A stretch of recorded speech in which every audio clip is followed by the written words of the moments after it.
Yo, what's up guys? It is day 5 of my slaying week and today we went to Glacors. Now I think I've mentioned this a few times in some separate videos, but I'll just mention it again. These used to be like the main monster along with tormented demons that I used to camp for money. And this was way back before the EOC came. This was when steadfast boots were like 40 mil each. And I actually remember getting a double steadfast boot drop on the double drop weekend. Pretty sure I remember just camping here the whole weekend, but when I got that steadfast boot drop it was like 80 mil because I got 2 of them. So I really have good memories here and it's a lot easier to kill them now. And that's just probably why the boots have just dropped so much in price. But nonetheless, the boot prices are still pretty decent. And I just want to say, wow, did we get lucky. However, before I show you my luck, let me just show you the gear and inventory that I used. Just full Virtus with a knock staff, and as for the inventory, it's just a normal inventory setup. So where do I begin? Well, in the first 10 minutes, I ended up getting my first boot drop and it was a steadfast boot drop. And these are currently worth around 11.2 mil. And honestly, before I started doing these 5 hours, I just wanted one boot drop from this whole thing. At least that's like what I was aiming for. I really just wanted to get at least one drop. So getting that drop out of the way after the first 10 minutes just felt so good, especially since it's the most highly valued one. And also, in case you're wondering why I didn't record it with the golden loot beam on the floor, and that's because my legendary pet just went to pick it up automatically. But nonetheless, you can still see the message in the bottom left. After that steadfast boot drop, about 15 minutes later, we got a ragefire boots drop. So within the first 25 minutes of doing these 5 hours, we already got 2 boot drops, and those 2 boot drops together almost added up to like 15 mil. And honestly, if that was it, if I didn't get anything else for like the next 4.5 hours, I'd still be extremely happy.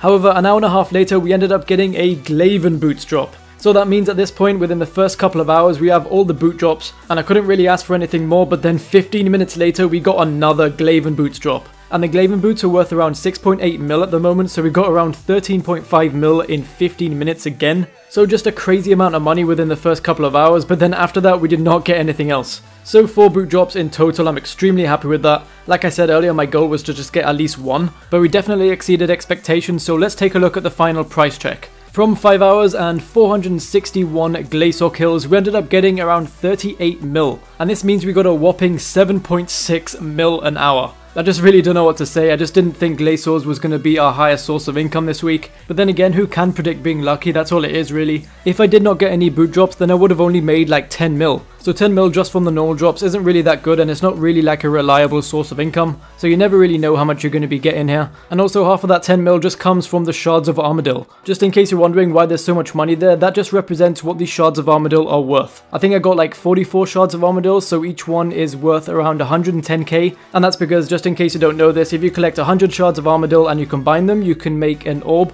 And that orb can be put onto a battle staff to make the Armadil battle staff. That's worth like 11 mil. So yeah, there's another successful day out of the way, only 2 days left. So with that being said, thank you for watching this video and I shall see you tomorrow. Peace!